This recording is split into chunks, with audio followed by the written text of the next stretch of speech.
Hello दोस्तों, हमारे channel study group में आप सभी का बहुत बहुत स्वागत है। आज के इस वीडियो में हम कुछ महत्वपूर्ण रासायनिक यौगिकों के उत्पादन की विधि और उसके गुणों के बारे में पढ़ेंगे। तो चलिए स्टार्ट करते हैं। सबसे पहले हम कांच के बारे में पढ़ते हैं।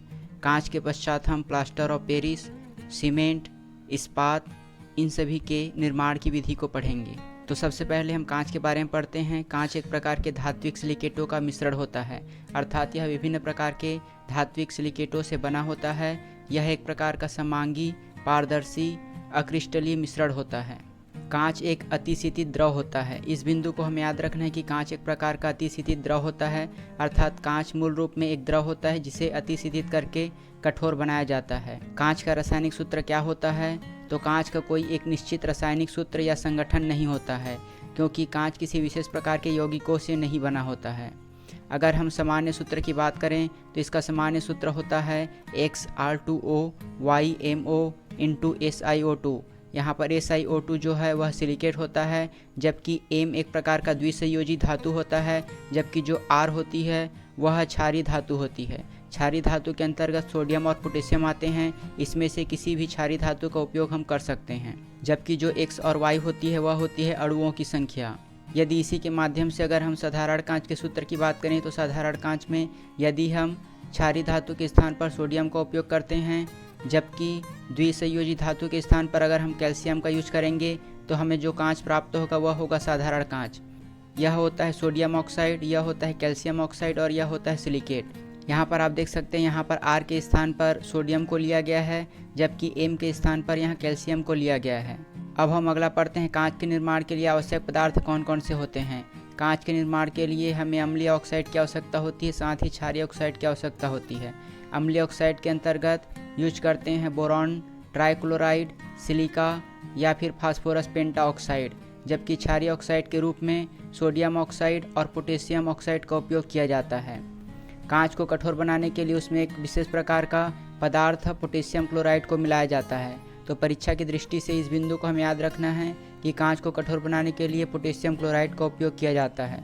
रंग उत्पन्न करने वाले कारक, अर्थात कांच एक प्रकार का पारदर्शी पदार्थ होता है और उसमें हम विभिन्न प्रकार के रासायनिक पदार्थों को मिलाकर आवश्यक और इच्छित रंग प्राप्त कर सकते हैं। तो कांच का लाल रंग प्राप्त करने के लिए क्यूप्रस ऑक्साइड का उपयोग किया जाता है, जबकि मयूरी नीला रंग प्राप्त करने के लिए क्यूप्रिक क्लोराइड का उपयोग किया जाता है। ऐसे ही अगर गहरा नीला रंग प्राप्त करना हो तो कोबाल्ट ऑक्साइड का उपयोग किया जाता है और हरा रंग प्राप्त करने के लिए फेरस ऑक्साइड का उपयोग किया जाता है। परीक्षा की दृष्टि से ये सभी महत्वपूर्ण हैं। लाल रंग प्राप्त करने के लिए क्यूप्रस ऑक्साइड, मयूरी नीला रंग प्राप्त करने के लिए क्यूप्रिक क्लोराइड, गहरा नीला रंग प्राप्त करने के लिए कोबाल्ट ऑक्साइड और हरा रंग प्राप्त करने के लिए फेरस ऑक्साइड का उपयोग किया जाता है। अगर बैंगनी रंग प्राप्त करना हो तो उसके लिए मैग्नीशियम डाइऑक्साइड का उपयोग किया जाता है। इसके बाद हम अगला पढ़ते हैं कांच के निर्माण की विधि। कांच के निर्माण जो है 3 पदों में पूर्ण होती है। पहले चरण में जो कच्चे माल होते हैं, कच्चे माल के रूप में रेत, चूना पत्थर और धोने का सोडा का उपयोग किया जाता है। इन सभी को बारीक पीस लिया जाता है और उचित मात्रा में मिला दिया जाता है। उचित मात्रा में मिलाने के पश्चात उसमें कांच के छोटे छोटे टुकड़ों को मिला दिया जाता है और इस प्रकार जो एक प्रकार का मिश्रण प्राप्त होता है उसे कहा जाता है बेच। बेच के निर्माण के पश्चात इन सभी पदार्थों को एक पात्र भट्ठी के पात्रों में डाला जाता है, जिसे हौज भी कहा जाता है, और इसमें भाप अंगार गैस के माध्यम से इसे गर्म किया जाता है। भाप अंगार गैस मूल रूप से कार्बन मोनोऑक्साइड और हाइड्रोजन गैस के मिश्रण को कहा जाता है। यह एक प्रकार का ज्वलन गैस होती है जिसके माध्यम से किन्हीं पदार्थों को गर्म करने का कार्य किया जाता है। पहले चरण के पश्चात दूसरे चरण की प्रक्रिया में इन सभी पदार्थों के माध्यम से एक निश्चित आकृति की वस्तुओं का निर्माण किया जाता है। इसे एक प्रकार के सांचे में डाला जाता है और जिसे ब्लोअर के माध्यम से हवा प्रदान कर एक इच्छित आकृति प्राप्त की जाती है। तीसरे चरण की प्रक्रिया में कांच की जो वस्तुएं बनती है उन्हें ठंडा करने का कार्य किया जाता है और इस कार्य को कहा जाता है तापानुशीलन या फिर एनीलिंग प्रक्रिया। सामान्य अवस्था में अगर जो कांच की वस्तुएं होती है उसे अगर हम ठंडा कर देते हैं तो उसका जो बाहरी भाग होता है वह तीव्रता से ठंडा होता है, जबकि उसका आंतरिक भाग तीव्रता से ठंडा नहीं हो पाता है। ऐसी स्थिति के कारण जो कांच होते हैं वह चटक जाते हैं। तो इसे रोकने के लिए इसे एक ऐसे कमरे में रखा जाता है जिसका ताप जो है धीरे धीरे ठंडा होता है, ताकि इसे चटकने से रोका जा सके। तो इस धीरे धीरे ठंडा होने की प्रक्रिया को कहा जाता है तापानुशीलन या फिर एनीलिंग प्रक्रिया। इसके बाद हम अगला विरंजक चूर्ण या फिर ब्लीचिंग पाउडर के बारे में पढ़ते हैं। ब्लीचिंग पाउडर या विरंजक चूर्ण का निर्माण के लिए बुझा हुआ चूना जिसे कैल्शियम हाइड्रोक्साइड कहा जाता है और क्लोरीन गैस इसे आपस में मिलाने पर विरंजक चूर्ण का निर्माण होता है। विरंजक चूर्ण के रासायनिक सूत्र की बात करें तो इसका रासायनिक सूत्र होता है CaOCl2। परीक्षा की दृष्टि से इसके रासायनिक सूत्र को हमें याद रखना है कि ब्लीचिंग पाउडर का रासायनिक सूत्र CaOCl2 होता है और इसके निर्माण के लिए बुझा हुआ चूना को जब क्लोरीन गैस प्रवाहित करते हैं तो विरंजक चूर्ण का निर्माण होता है। विरंजक चूर्ण के निर्माण हेतु एक प्रकार के संयंत्र का उपयोग किया जाता है। इस संयंत्र को कहा जाता है हेसन-क्लेवर संयंत्र। परीक्षा की दृष्टि से यह महत्वपूर्ण है कि विरंजक चूर्ण के निर्माण के लिए किस संयंत्र का उपयोग किया जाता है, तो उसे हेसन-क्लेवर संयंत्र के माध्यम से विरंजक चूर्ण का निर्माण किया जाता है। हेसन-क्लेवर संयंत्र में एक प्रकार की संरचना होती है जिसमें ऊपर से बुझे हुए चूने को डालते हैं, यहाँ से बुझे हुए चूने को डालते हैं, यहाँ पर शाफ्ट लगी होती है जिसके माध्यम से चूना जो है वह नीचे आता है, जबकि नीचे से क्लोरीन गैस प्रवाहित की जाती है और इन दोनों के आपस में मिलने के पश्चात जो ब्लीचिंग पाउडर होती है वह यहाँ पर एकत्रित हो जाती है और इस प्रकार ब्लीचिंग पाउडर का निर्माण होता है। विरंजक चूर्ण का उपयोग क्या होता है, तो विरंजक चूर्ण का उपयोग कपड़ों के विरंजन के लिए किया जाता है। साथ ही पेयजल के शुद्धिकरण के लिए भी विरंजक चूर्ण का उपयोग किया जाता है। हम जानते हैं कि ब्लीचिंग पाउडर का उपयोग जल को शुद्ध करने के लिए किया जाता है, साथ ही कपड़ों के विरंजन में भी इसका उपयोग किया जाता है। अब हम अगला पढ़ते हैं धावन सोडा या फिर कपड़े धोने का सोडा। धावन सोडा के निर्माण के लिए साल्वे अमोनिया विधि का उपयोग किया जाता है। परीक्षा की दृष्टि से इस विधि को हमें याद रखना है कि धावन सोडा के निर्माण के लिए साल्वे अमोनिया विधि का उपयोग किया जाता है। इस विधि में सोडियम कार्बोनेट के निर्माण के लिए सबसे पहले सोडियम क्लोराइड जिसे ब्राइन विलयन कहा जाता है, साथ में अमोनिया और चूना पत्थर, इन सभी को कच्चे पदार्थ के रूप में इस्तेमाल किया जाता है। जो ब्राइन विलयन होती है सोडियम क्लोराइड, उसे अमोनिया के द्वारा संतृप्त किया जाता है। उसके पश्चात उसे शीतलक पाइप के द्वारा ठंडा किया जाता है। ठंडा करने के पश्चात उसे एक प्रकार के टावर में भेजा जाता है जिसे कहा जाता है कार्बोनेटीकरण टावर। इस कार्बोनेटीकरण टावर में एक अन्य पात्र जिसे चूने की भट्टी कहा जाता है, वहाँ से कार्बन डाइऑक्साइड गैस प्राप्त होती है और जो अमोनियम युक्त ब्राइन विलयन होती है जिसे अमोनिया के द्वारा संतृप्त किया जाता है, उस विलयन के साथ क्रिया करके सोडियम बाइकार्बोनेट बनाती है और कुछ मात्रा में अमोनियम बाइकार्बोनेट जो कि ब्राइन टावर में चला जाता है। उसके पश्चात जो छन्नक होती है वहाँ पर हमें प्राप्त होता है सोडियम बाइकार्बोनेट। सोडियम बाइकार्बोनेट को जब हम गर्म करते हैं तो हमें प्राप्त होता है सोडियम कार्बोनेट, जो कि धावन सोडा के रूप में उपयोग किया जाता है। और इस सोडियम कार्बोनेट को जब हम जल के द्वारा क्रिस्टलीकृत करते हैं तो हमें अंतिम उत्पाद के रूप में धावन सोडा का क्रिस्टल प्राप्त होता है। तो यह विधि कहलाती है साल्वे अमोनिया विधि। इसके द्वारा धावन सोडा या फिर कपड़े धोने के सोडे का निर्माण किया जाता है। इसके बाद हम अगला पढ़ते हैं उत्फूलन की प्रक्रिया। यह सोडियम कार्बोनेट का एक गुण होता है। सोडियम कार्बोनेट का सामान्य सूत्र होता है Na2CO3 × 10H2O। इसमें जल के अणुओं की संख्या 10 होती है, लेकिन जब हम इसे सामान्य अवस्था में हवा में छोड़ देते हैं तो इसके जो 10 अणु में से 9 अणु धीरे धीरे बाहर निकल जाते हैं और उसमें से केवल एक अणु बच जाता है। उसके पश्चात जो प्राप्त होता है उसे कहा जाता है सोडियम कार्बोनेट मोनोहाइड्रेट और इसी 9 अणुओं के अलग होने की प्रक्रिया को कहा जाता है उत्फूलन। सोडियम कार्बोनेट का सामान्य सूत्र हमें याद रखना है Na2CO3 × 10H2O। धावन सोडा का उपयोग कहाँ पर होता है, तो धावन सोडा कपड़े धोने के सोडे का उपयोग कांच उद्योग में, साबुन निर्माण में, पेपर, बोरेक्स और जल की स्थायी कठोरता दूर करने के लिए धावन सोडे का उपयोग किया जाता है। इसके बाद हम अगला पढ़ते हैं बेकिंग सोडा या फिर खाने का सोडा। बेकिंग सोडा या खाने का सोडे का सामान्य रासायनिक सूत्र होता है NaHCO3। इसे सोडियम बाइकार्बोनेट कहा जाता है। परीक्षा की दृष्टि से इसके रासायनिक सूत्र को हमें याद रखना है कि बेकिंग सोडा या फिर खाने के सोडे का सामान्य रासायनिक सूत्र होता है NaHCO3 जिसे सोडियम बाइकार्बोनेट कहा जाता है। इसका उपयोग अग्निशामक यंत्रों में, साथ ही बेकरी उद्योग में किया जाता है। अग्निशामक यंत्र अर्थात फायर ब्रिगेड में और बेकरी उद्योग अर्थात ब्रेड और केक बनाने में इसका उपयोग किया जाता है। इसके बाद हम अगला पढ़ते हैं प्लास्टर ऑफ पेरिस के बारे में। प्लास्टर ऑफ पेरिस को सामान्य रूप से कहा जाता है कैल्शियम सल्फेट हेमीहाइड्रेट, अर्थात इसमें जो जल के अणुओं की संख्या होती है वह आधा होती है। अगर कैल्शियम सल्फेट में जल के अणुओं की संख्या आधा होती है तो उसे कहा जाता है प्लास्टर ऑफ पेरिस। इसका सामान्य रासायनिक सूत्र को याद रखना है CaSO4 × 12H2O और इसे एक अन्य रूप में लिखा जाता है CaSO4 का होल ट्वाइस × H2O। अगर यहाँ पर जो जल के अणुओं की संख्या आधा होती है तो कैल्शियम सल्फेट की संख्या 1 होती है। अगर हम इसी कैल्शियम सल्फेट की संख्या को 2 कर देंगे तो जो जल के अणुओं की संख्या होगी वह 1 हो जाएगी। अर्थात इसी को यहाँ पर दिया गया है कि अगर कैल्शियम सल्फेट की संख्या 2 है तो जल के अणुओं की संख्या 1 हो जाती है। तो ये दोनों फार्मूला सेम हैं। इसे कहा जाता है plaster of Paris. Plaster of Paris का निर्माण जिप्सम के माध्यम से होता है। अगर जिप्सम को हम 100 डिग्री सेंटीग्रेड पर गर्म करते हैं तो जिप्सम के 2/3 जल के अणु बाहर निकल जाते हैं और अंत में जो उत्पाद प्राप्त होता है उसे कहा जाता है प्लास्टर ऑफ पेरिस। जिप्सम का सामान्य सूत्र होता है CaSO4 × 2H2O। यहाँ पर जो जल के अणुओं की संख्या है वह 2 है।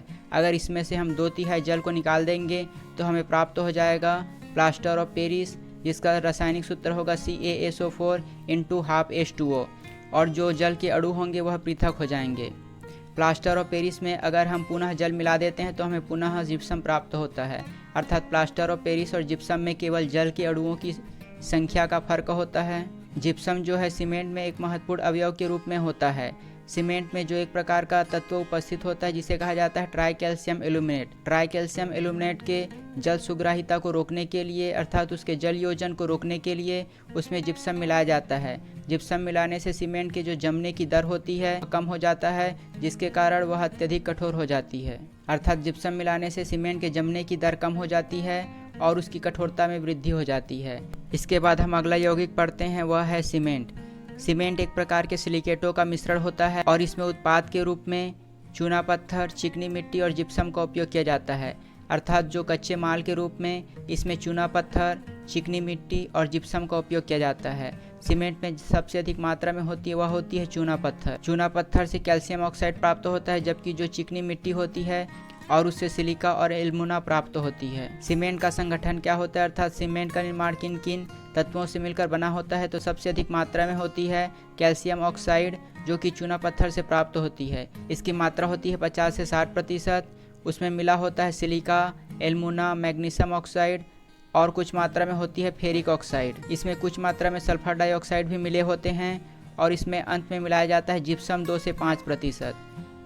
तो इस प्रतिशत को हमें याद रखना है, परीक्षा की दृष्टि से महत्वपूर्ण है कि सीमेंट के संगठन में जिप्सम की मात्रा कितनी होती है, तो वह होती है 2 से 5%। और सबसे अधिक मात्रा किसकी होती है, तो वह होती है कैल्शियम ऑक्साइड की, जो कि 50 से 60% होती है।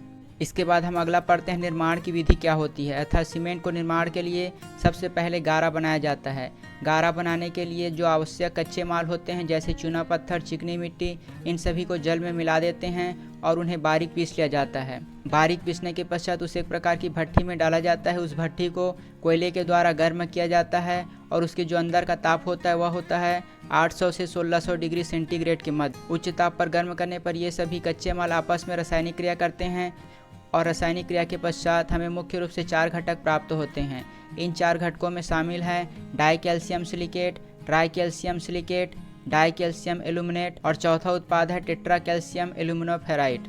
इसे शॉर्ट में हमें याद रखना है C2S अर्थात डाई कैल्शियम सिलिकेट, C3S अर्थात ट्राई कैल्शियम सिलिकेट।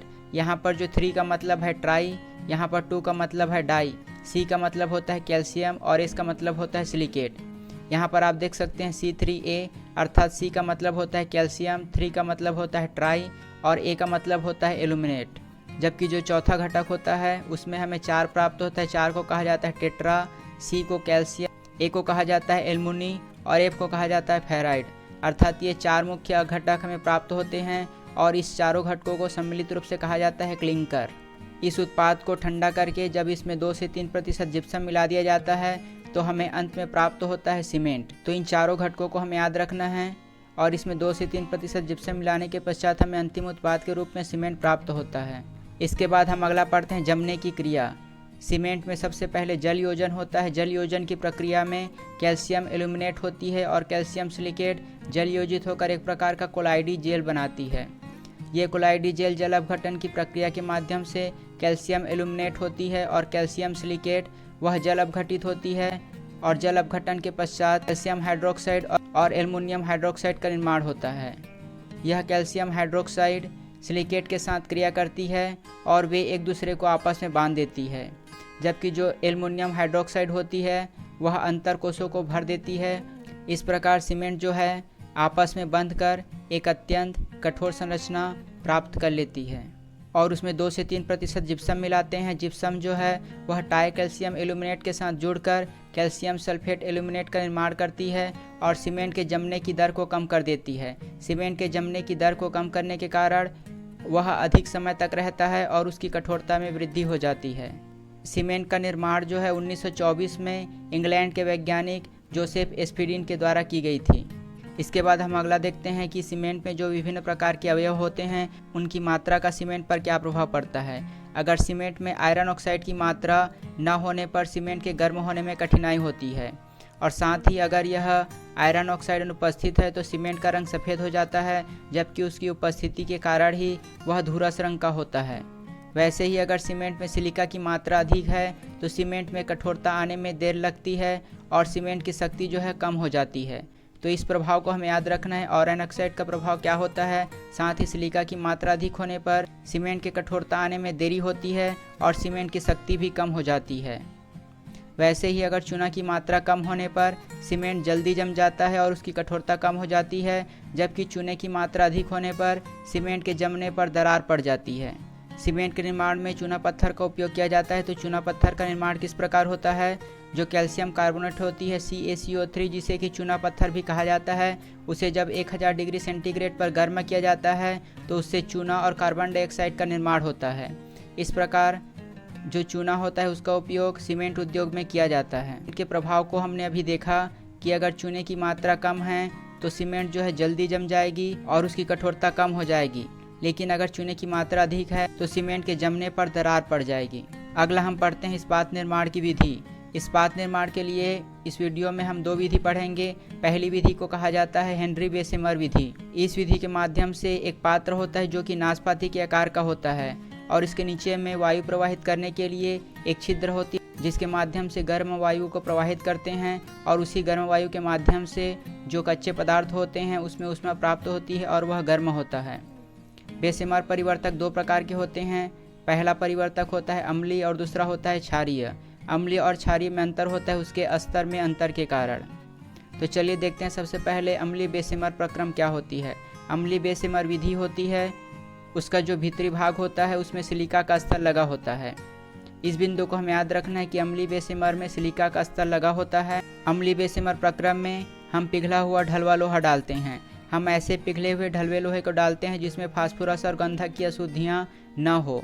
जब पिघले लोहे को डालते हैं उसके पश्चात उसमें नीचे वायु प्रवाहित करते हैं और इस वायु से सिलिकॉन और मैग्नीज आपस में क्रिया करती है और सिलिकेट और मैग्नीज ऑक्साइड का निर्माण करती है। जो सिलिकेट और मैग्नीज ऑक्साइड होती है वह आपस में संयुक्त होकर मैग्नस सिलिकेट का निर्माण करती है और यह धातुमल के रूप में पृथक हो जाती है। अर्थात यह एक प्रकार का अपशिष्ट पदार्थ होती है जिसे धातुमल कहा जाता है और यह धातुमल के रूप में पृथक हो जाती है।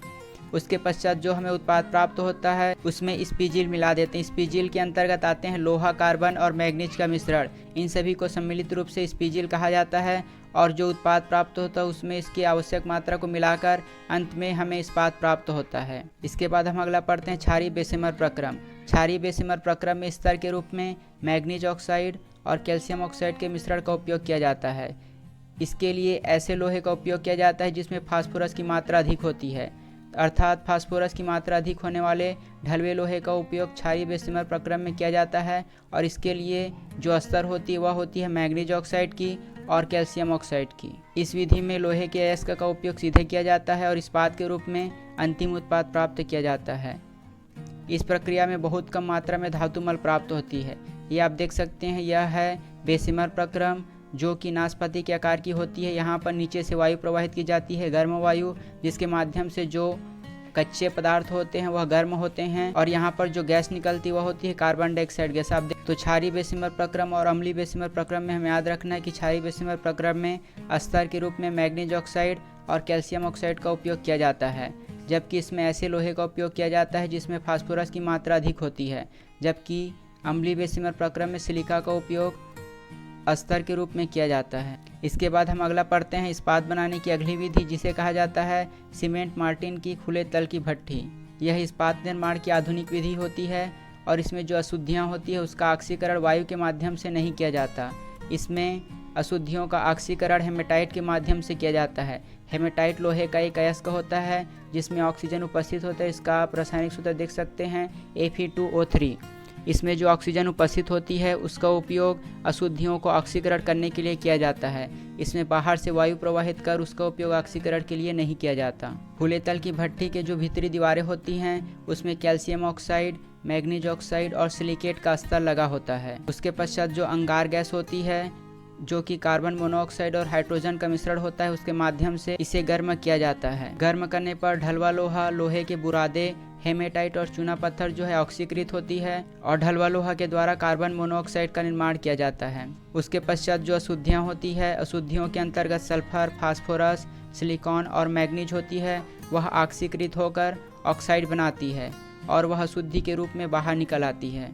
तथा जो उत्पाद प्राप्त होते हैं उसमें स्पीजिल, जिसके अंतर्गत आयरन, मैग्नीज और कार्बन आती है, उसे आवश्यक मात्रा में मिलाकर इच्छित गुण वाले इस्पात प्राप्त किया जाता है। तो इस विधि को हमें याद रखना है कि इस्पात निर्माण की सीमेंट मोर्टिन की खुले तल की भट्ठी। इस विधि के माध्यम से ऑक्सीकरण के रूप में हेमेटाइट का उपयोग किया जाता है और इसका जो स्तर होता है वह calcium oxide, magnesium oxide, silicate से निर्मित होता है। इसके बाद हम अगला पढ़ते हैं लोहे का ताप्तीकरण। यह एक प्रकार की प्रक्रिया होती है जिसमें इस्पात को कठोर और भंगुर प्राप्त करने के लिए इसका उपयोग किया जाता है। इसमें जो लोहा होता है वह लाल तप्त अवस्था में जब उसे जल या तेल में डाला जाता है तो वह शीघ्रता से ठंडा हो जाता है। इस प्रकार जो इस्पात होती है वह कठोर और भंगुर हो जाती है और इस प्रक्रिया को कहा जाता है इस्पात का कठोरीकरण या फिर इस्पात का ताप्तीकरण। इसके बाद हम अगला पढ़ते हैं लोहे के प्रकार। लोहे में कार्बन की मात्रा के आधार पर इसे अलग अलग वर्गों में बांटा गया है। तो सबसे पहले हम देखते हैं ढलवा लोहा। ढलवे लोहे में कार्बन की मात्रा सबसे अधिक होती है। इसमें कार्बन की मात्रा होती है 2.2 से 4.5 तक। तो इन सभी बिंदु को हमें याद रखना है। ढलवा लोहा में कार्बन की मात्रा सबसे अधिक होती है जो कि 2.2 से 4.5 के मध्य में होती है। कार्बन की अधिक मात्रा के कारण यह कठोर और भंगुर हो जाता है, अर्थात यह सबसे निम्न कोटि का लोहा होता है। इसमें कार्बन की मात्रा सबसे अधिक होती है और कार्बन की मात्रा अधिक होने के कारण यह कठोर और भंगुर होता है। जबकि अगला रूप होता है उसे कहा जाता है पिटवा लोहा। यह कार्बन का सबसे शुद्धतम रूप होता है। इसमें कार्बन की मात्रा 0.1 से 2% के मध्य में होती है। पिटवा लोहा एक प्रकार का आघातवर्धनीय और तन्य होता है। आघातवर्धनीयता के इस गुण के कारण उसका उपयोग चादर बनाने में, जबकि उसके तन्यता के गुण के कारण उसका उपयोग तार निर्माण में किया जाता है। उसके पश्चात अगला प्रकार होता है इस्पात, जिसमें कार्बन की मात्रा 0.25 से 2% के मध्य होती है। इस्पात के अंतर्गत ही एक अन्य प्रकार होता है जिसे कहा जाता है स्टेनलेस स्टील। स्टेनलेस स्टील जंग रोधी होती है क्योंकि उसमें 15% क्रोमियम होता है। क्रोमियम एक प्रकार की धातु होती है जिसका उपयोग करने से जंग नहीं लगता है, अर्थात स्टेनलेस स्टील एक प्रकार की जंग रोधी पदार्थ होती है। उसमें 15% क्रोमियम होती है और इसका उपयोग कहाँ कहाँ होता है तो इसका उपयोग बर्तन निर्माण में, ब्लेड में और वाल्व आदि इन सभी स्थानों पर स्टेनलेस स्टील का उपयोग किया जाता है। जबकि अगला मिश्र धातु होती है जिसे कहा जाता है इनवार। यह निकिल और आयरन का मिश्र धातु होती है। तो इन सभी बिंदुओं को हमें याद रखना, ये सभी परीक्षा की दृष्टि से महत्वपूर्ण हैं। तो आज के लिए बस इतना ही। अगर आपको हमारी ये वीडियो अच्छी लगी और आगे भी ऐसे ही और वीडियो पाना चाहते हैं तो हमारे चैनल को सब्सक्राइब कीजिए और बगल का नोटिफिकेशन बेल भी ऑन कर दीजिए ताकि हमारे द्वारा डाली गई सारी वीडियो आप तक पहुँचे सबसे पहले। धन्यवाद।